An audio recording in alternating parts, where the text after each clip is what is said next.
Okay, so this is Daf 42 of Tractate Shevuot. So it says, at the end of 41, we had the Gemara relates, there was a certain person who said to another, "Give me the 600 dinars that I claim from you." And the latter said to him, "But didn't I repay you with 100 kav?" Now we're in 42 of gall nuts, so aftze, or gall nuts, aftze, that were worth 6 dinars for each kav at the time. And the creditor said to him, "Weren't they worth 4 dinars for each kav at the time?" 2 witnesses came and said, "Yes, they were worth 4 dinars per kav." Rav said that the debtor assumes the presumptive status of one who falsely denies his debts. So Rami Bar Chama said, "But didn't you say that anything that is not incumbent upon a person is not on his mind? Perhaps he merely forgot what the price of gallnuts was at the time that he paid." Rav said to him, "People remember the standard set market price." The standard set market price. The Gemara relates, there was a certain person who said to another, "Give me the 100 dinars that I claim from you, and this is the promissory note attesting to the debt."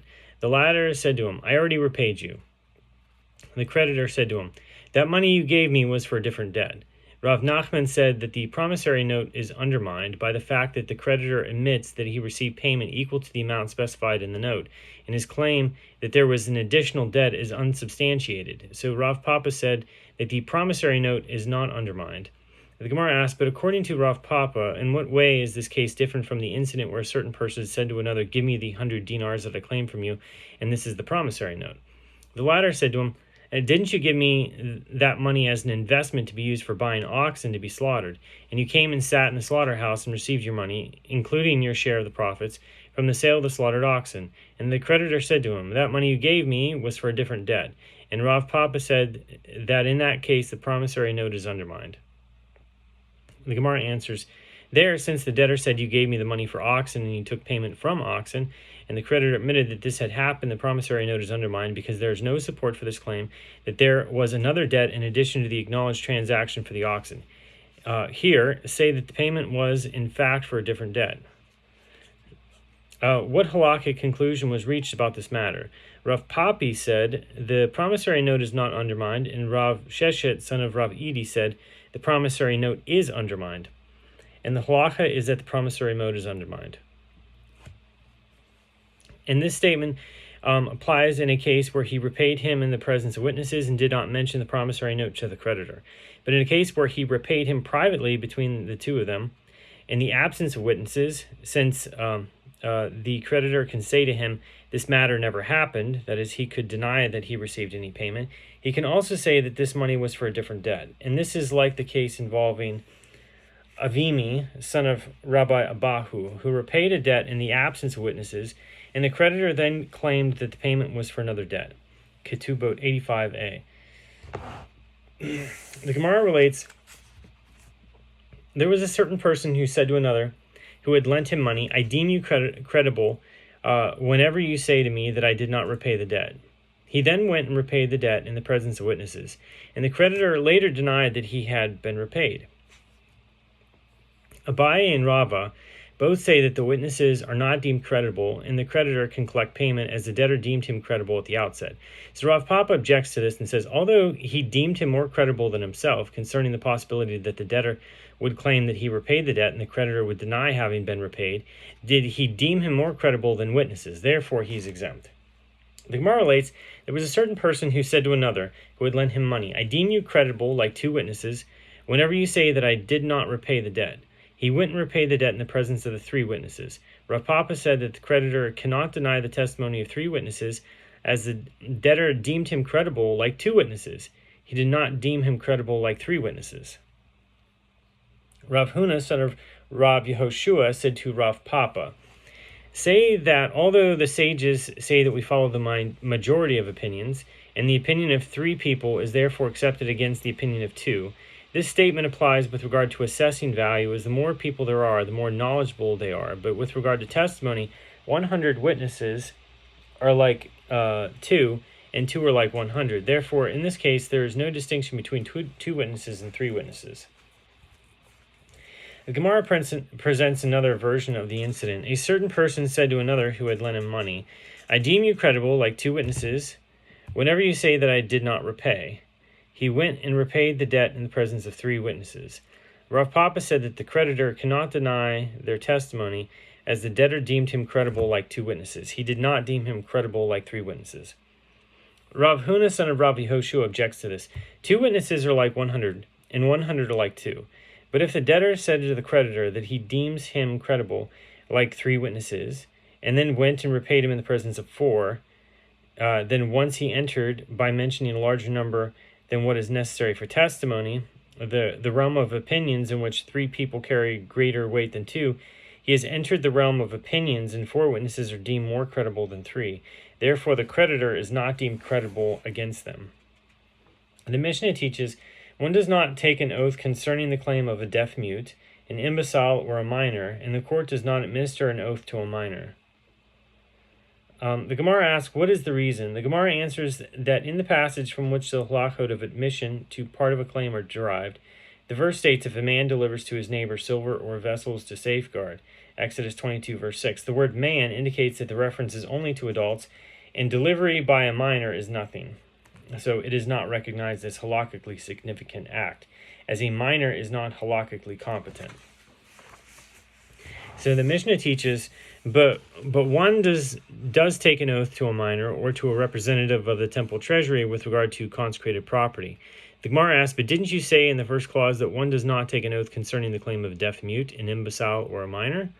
So Rav said, the halacha that one takes an oath concerning the claim of a deaf mute, an imbecile, or a minor is with regard to one who comes to court with a claim for debt owed to his late father, and it is in accordance with the opinion of Rabbi Eliezer ben Yaakov, as it is taught in a Braita, that Rabbi Eliezer ben Yaakov says, there are times when although no one claimed of a person that he owes money, that person takes an oath on the basis of his own claim. How so? If one said to another, your father had 100 dinars in my possession, but I provided him with repayment of half that amount, he is liable to take an oath that he repaid half. And that is the case of one who takes an oath on the basis of his own claim. And the rabbis say, in that case, he is only like one returning a lost item, as the son did not claim the money at all and is exempt from taking an oath. The Gemara asks, but is Rabbi Eliezer ben Yaakov not of the opinion that one who returns a lost item is exempt from taking an oath, attesting to the fact that he did not take anything from it? So Rav said, the Braita is referring to a case where a minor advanced a claim against him. The creditor's minor son claimed that the debtor did not repay any part of the loan to his father. The debtor's partial admission came in response to that claim. Therefore, his admission is not comparable to the act of returning a lost item. The Gemara asks, how can the Braita be referring to the claim of a minor? But didn't you say in the Mishnah, the one does not take an oath concerning the claim of a deaf mute, an imbecile, or a minor? The Gemara answers, actually, the reference is to an adult son. And why did Rav call him a minor? It was due to the fact that with regard to his father's matters, one is like a minor, as he is uncertain about the particulars of his father's dealings. So here too, Rav explains that the halacha in the Mishnah, that one takes an oath to a minor, is referring to an adult claiming a debt owed to his late father. The Gemara asks, if so, if the son making the claim has already reached majority, the language of the Braita is imprecise. Why does the Tana describe the individual as one taking an oath on the basis of his own claim? Is it not his own claim? It is the claim of others. So the Gemara answers, the Braita employed that language because although it is the claim of others, he has taken an oath on the basis of the claim and his own partial admission. The Gemara challenges, all other cases where the defendant is required to take an oath due to a partial admission are also cases of a claim of others and his own admission. Yet in the Braita, Rabbi Eliezer ben Yaakov introduces his opinion with the term, there are times indicating that the case into which he is referring of one taking an oath on the basis of his own claim is not the standard case of an oath due to a partial admission. So the Gemara answers, rather, Rabbi Eliezer ben Yaakov and the rabbis disagree with regard to the statement of Rabbah, as Rabbah says, for what reason did the Torah say that one who admits to a part of the claim must take an oath? It is because there is a presumption that a person does not exhibit insolence by lying in the presence of his creditor, so who did him a favor by lending money to him. And this person who denies part of the claim actually wants to deny all of the debt, so as to be exempt. In this fact, that he does not deny all of it, is because a person does not exhibit insolence in the presence of his creditor. So Rabbah continues, in order not to exhibit insolence, he wants to admit to the creditor with regard to all of the debt. And this fact, that is, that he did not admit the entire debt to him, is because he may be temporarily avoiding paying him. He rationalizes doing so by saying to himself, I am avoiding him only until the time I have enough money, and then I will repay him. And therefore, the merciful one says in the Torah, impose an oath on him in order to induce the debtor to admit the entire debt to him. With regard to this principle, Rabbi Eliezer ben Yaakov maintains, it is no different with regard to the creditor himself, and it is no different with regard to his son. The debtor would not exhibit insolence in denying the debt, and therefore he is not deemed as one returning a lost item on his own initiative. Rather, this is an ordinary case where one admits to a part of a claim and is therefore required to take an oath. And the rabbis maintain it is the presence of the original creditor that one would not exhibit insolence, but in the presence of his son, who did not lend him the money, he would exhibit insolence and not deny the claim entirely. And since his debtor is not exhibiting insolence, as he could have denied the loan completely, but instead is opting to admit to part of the claim, he is deemed as one returning a lost item, and his claim is accepted without his taking an oath. The Gemara asks, can you interpret the Mishnah in accordance with the opinion of Rabbi Eliezer ben Yaakov? Isn't it taught in the form of clause that if the claimant said, my late father had 100 dinars in your possession, and the defendant responded, you have only 50 dinars in my possession, he is exempt from taking an oath, as he is like one returning a lost item? The Gemara answers, there it is referring to a case where the claimant did not say, I am certain that you owe my father this money, but rather make an uncertain claim. In such a case, Rabbi Eliezer ben Yaakov agrees that the defendant is like one returning a lost item. Here, by contrast, it is a case where he said, I am certain that you owe him.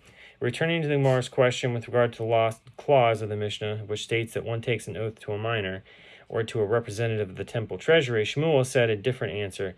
When the Mishnah spoke about taking an oath to a minor, it is referring to a case where the debtor died.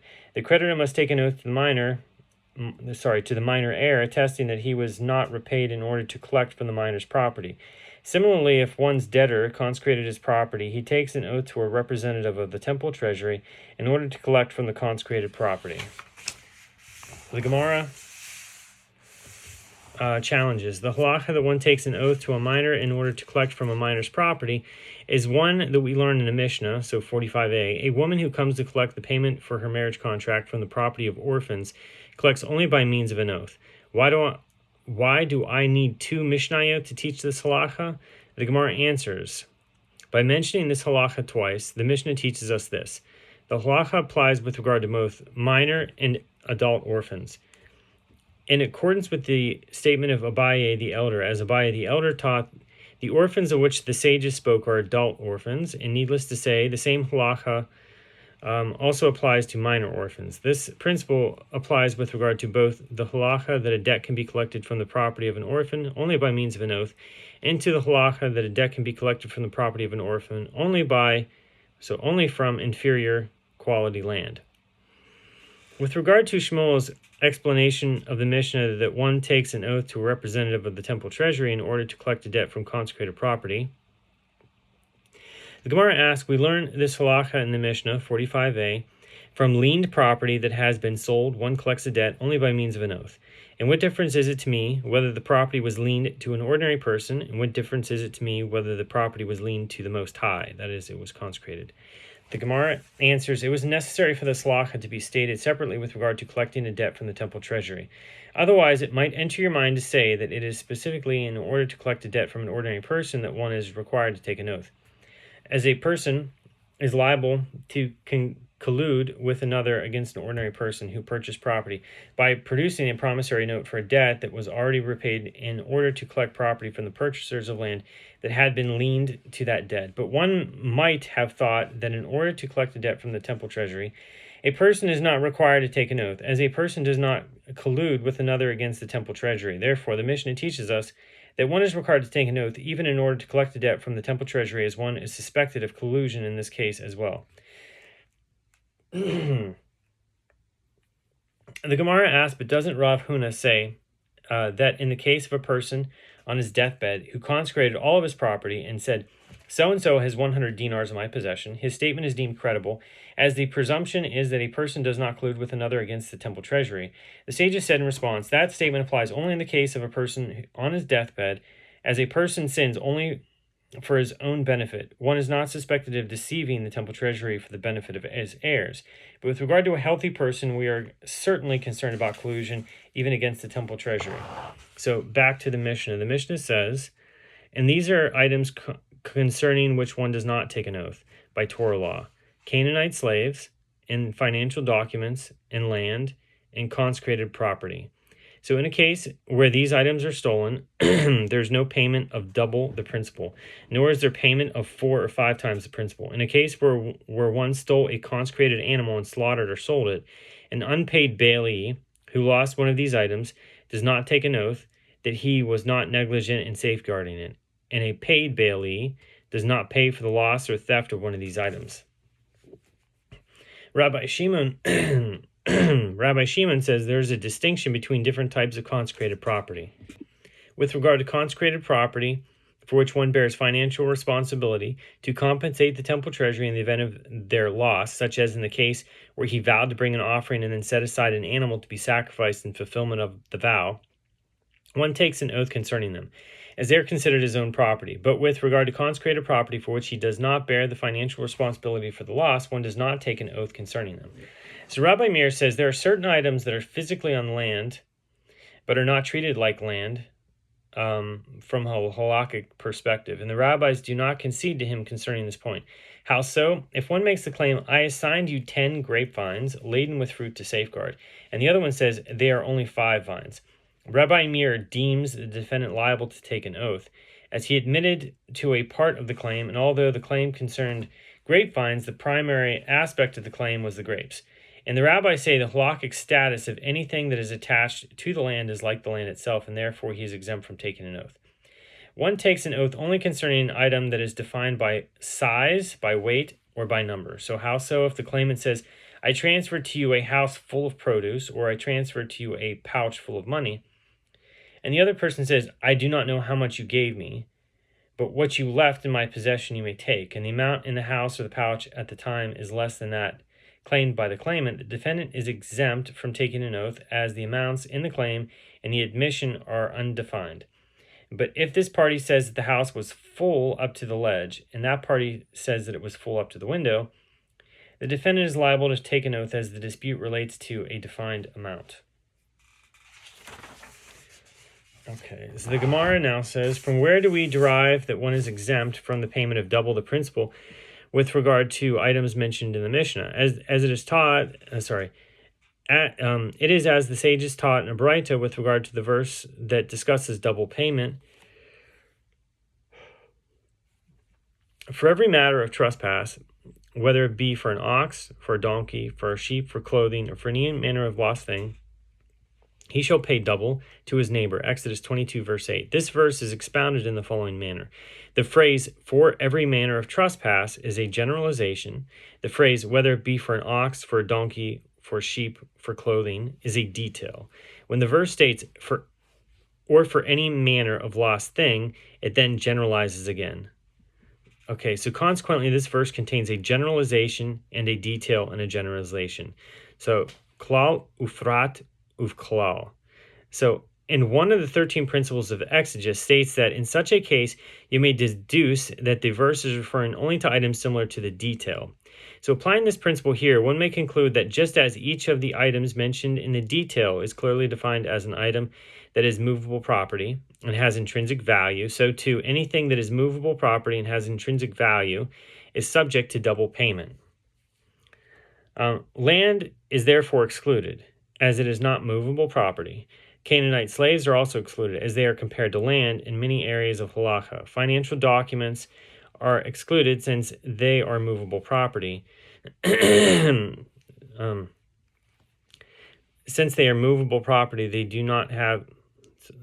Since although they are movable property, they do not have intrinsic value, monetary value. The value of paper itself is negligible. Documents are valuable only because they serve as proof of monetary claims. So finally, consecrated property is excluded because it is written in the verse, he shall pay double to his neighbor, to his fellow man, but not to a representative of the temple treasury. So the Mishnah teaches, and there's no payment of double the principal, nor is there a payment of 4 or 5 times the principal for stealing consecrated animals. The Gemara asks, what is the reason for the exclusion of the payment of 4 or 5 times the principal? The Gemara answers, since the payment of double the principal is excluded, that leaves, in a case where one steals and then slaughters or sells a consecrated animal, a total payment of only 3 or 4 times the principal.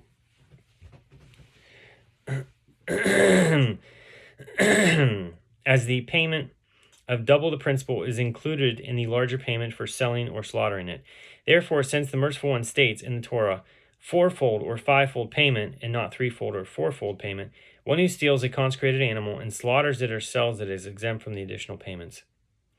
So the Mishnah teaches an unpaid bailee who lost one of the excluded items does not take an oath. The Gemara asks from where these matters derive. The Gemara answers that it is as the sages taught in a Braita, and that is the end of Daf 42.